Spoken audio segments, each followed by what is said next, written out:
Welcome. In front of me is a HUAWEI MatePad 11.5s, and today I'll show you a couple tweaks and tricks you can do on this device.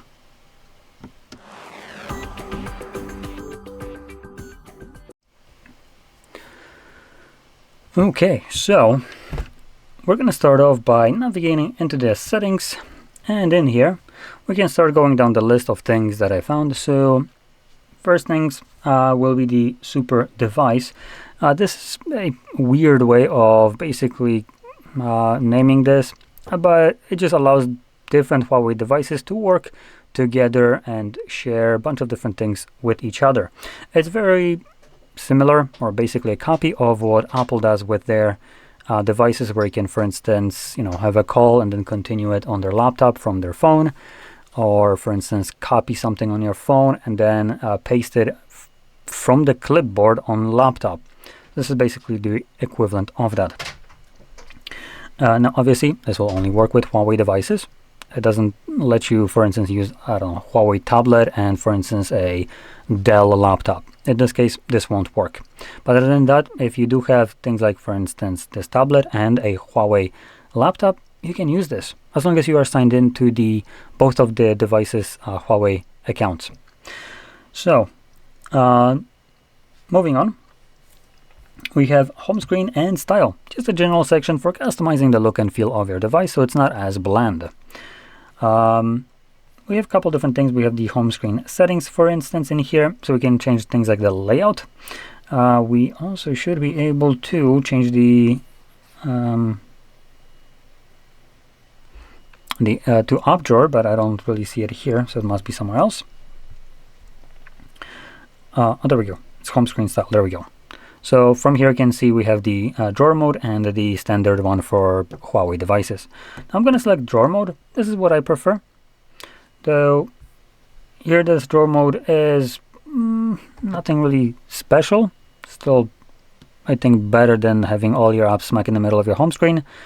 As you can see, we do have the letters and suggested ones. This is probably the only flair we have right here with the suggested at the top, which suggested is kind of based on what you used most frequently, just kind of showing up here.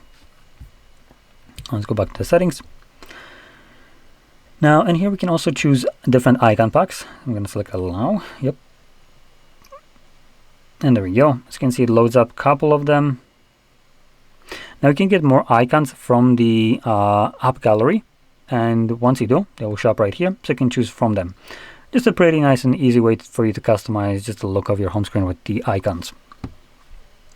Now moving on, we can go to the display and brightness, and in here we have a couple different things. So number one, we have the dark mode, just a simple dark mode for your display. Makes everything look nice and clean, I would say. I will be keeping it in light mode for the video, as I find the bright background to be a little bit more legible in videos. So in any case, if you want to, you can select all day, and you can see it turns it on. And with this kind of matte finish display that I have right here, as this is the paper matte, it looks pretty damn nice, I would say. Now, if I remember correctly, this isn't using AMOLED display, so the black background right here is not actually off. It's not like, infinite contrast, but it still makes it look a little bit better. Now, if you don't want it to have it permanently on, you can actually select or set up a schedule. So, for instance, the dark mode will automatically turn on after sun goes down, which is a pretty nice way to kind of deal with it and have what could be considered as best of both worlds. Now further down here, we also have some other options. So we have things like color in here. We actually have the natural tone. This is a copy or a take on Apple's True Tone, which just makes the display try to attempt to have similar tone to the white as the environment that you're in. So if you're in a room that is lit with a lot of like very warm lighting, the screen will try to mimic that kind of saturation, this warmth of it. Here you should be able to maybe see something. No, it basically didn't change almost at all. Okay, no, there is a super subtle difference. So I can see that when I turn it off, it switches back to more bluish tones. I don't think this is visible on the camera. This is relatively subtle. But again, depending on your room's lighting, in your case, this might be more drastic. Now, next we have the color mode and temperature. So here you can choose a saturation to your display. And we have the normal or vivid. Vivid being the more saturated ones, and you can very clearly see this, particularly in the red and orange colors. Other ones, I don't really see that much of a difference. Okay, see. So it is gradually lowering it down, so it's not like a super jarring flip. So it is when you switch to vivid, it snaps into it instantly to give you a bit more difference. When you turn it off, though, it's not snapping back, it's actually just kind of lowering it. Just a bit odd way to do it. It's kind of harder to see what colors are a bit more boosted, but I can see them right here being just kind of jumping up when you flip it to vivid, and the purplish too. Now below that we also have the color temperature, which for some reason is available to us, which it shouldn't, because we did select the natural tone, which automatically should make this not feasible. So I don't know what the hell is happening. Most devices do basically turn it off. So this should be grayed out by default, as we do have, or at least I do have, the natural tones. But if you don't have this enabled, you can, and even with that enabled, for some reason, you can edit the color yourself. So if I move it to like drastic, you can see the difference in color. So like pay attention to colors like right here, or just something that is more like white colors. You can see it just kind of flipping through different colors in itself. Again, on camera this isn't as visible as it is in person, so in your case this will be definitely more visible if you're looking at your tablet. Anyway, let's move on. And next thing in here, if we go back, we have the screen refresh rate. Now this one will be a very quick one, and will be very dependent on the person. I am the person that will prefer to use dynamic, but you also have the high and standard options. Now high is basically dynamic, so these two are basically the same thing. Balances smooth display and battery life with maximum refresh rate of 144 hertz. Refresh at up to 144 hertz for high smooth visuals. Now it just seems like they used ChatGPT to say the same bullshit in a different way, but at the core of it, up to 144, up to 144. They're the same. So whichever one you select, this doesn't really matter. What will matter is if you can't see a difference between 144 frames per second and 60, you will get better battery life with 60. So what this is basically how many times the display refreshes itself in a single second.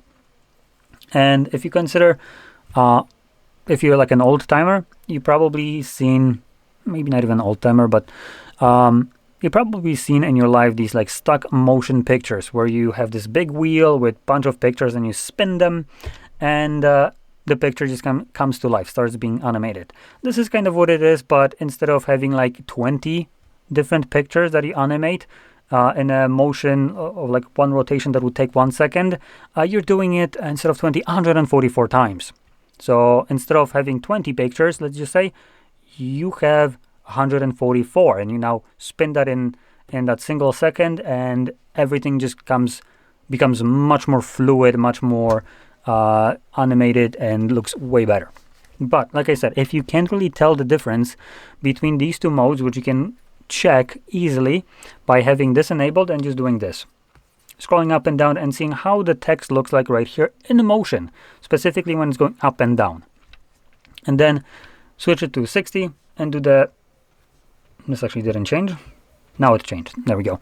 So you have to go back for the change to actually take effect, and then do the same thing, and you will be able to see it kind of looking, at least to me, much more choppy and less fluid. So I'm going to be sticking with the dynamic. But like I said, this is dependent on the person. If you see a difference, you probably will want to stick with the dynamic, but if you don't, stick with the 60. This will get you better battery life. And obviously, if you can tell the difference between these two modes, then battery life is something that you will be able to tell the difference. Anyway, moving on, we can now move to the notifications and status bar. And I just want to talk about the status bar right here specifically. So we do have the option to give us a nice clean status bar, devoid of any kind of crap that you might not care too much about. And we have a quick way of doing about it, which is the simple display. You toggle that on and it gets rid of all the crap like show network speeds and show up notifications. I am in airplane mode right now, so let me just turn that off, as this could potentially add some additional toggles. So you can see we have Bluetooth. If I toggle that off, it actually hides Bluetooth away. Now, I'm the type of person that I don't really care for what is visible right here. This is more or less clutter to me, as I don't really change much. I always have NFC, I always have Bluetooth, I always have mobile data on. I don't care to see them in here or anything about them. I know it's on, as I don't turn it off, and it's something that I use frequently. So for me, this can be gone permanently. And this is basically what kind of this mode tries to do. Though this device doesn't have NFC, so that's one thing that is kind of gone. And if you want most things gone, but for instance you rely on things like notification, you can toggle this on and also show notifications, and it will show you notifications in here, while still giving you this cleaner look on the other side with the toggles. Now while we're in here, we also have the show battery percentage we can check out quickly. So if you want this, you can have it inside the battery. You can toggle it off for a cleaner look. I actually like to see the battery percentage, so I'm going to keep it on. Now moving on, I will have to find one more option, which I do know that is here. But before I try to search for it, because I can't see it or don't even know where to look for it, we can talk about the system navigation, which is right here. Right now I'm using gestures, but you can also try buttons. Probably already used them before. Those were the kind of original navigation method for any kind of Android device. So you can switch back to this if this is something that you feel more comfortable with, or you can use the gestures and, whoops, switch back to that one. And we also have settings. So here we can do things like show navigation bar, which is the white bar at the bottom. I like to hide it away. It doesn't really add anything in value. It also takes a little bit of space. So you can see right now the hello, can you like stop scrolling? You little, there we go. So you can see right now we have this bar that houses the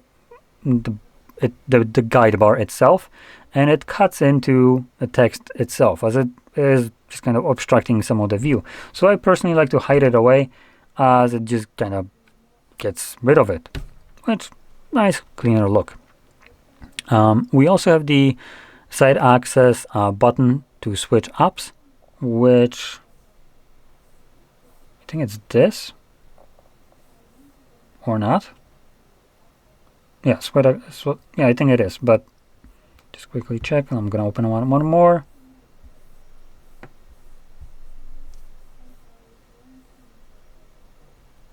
So that's odd, considering it's off and still works, whatever.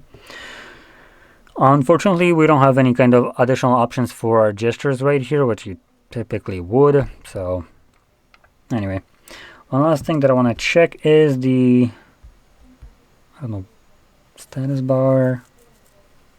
No.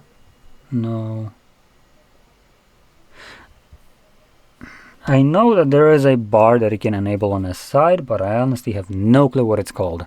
So you know what? I'm just gonna end it at this. So anyway, this is about everything that I wanted to show you. Well, I wanted to show you one more thing, but I can't find it. Anyway, if you found this very helpful, don't forget to hit like, subscribe, and thanks for watching.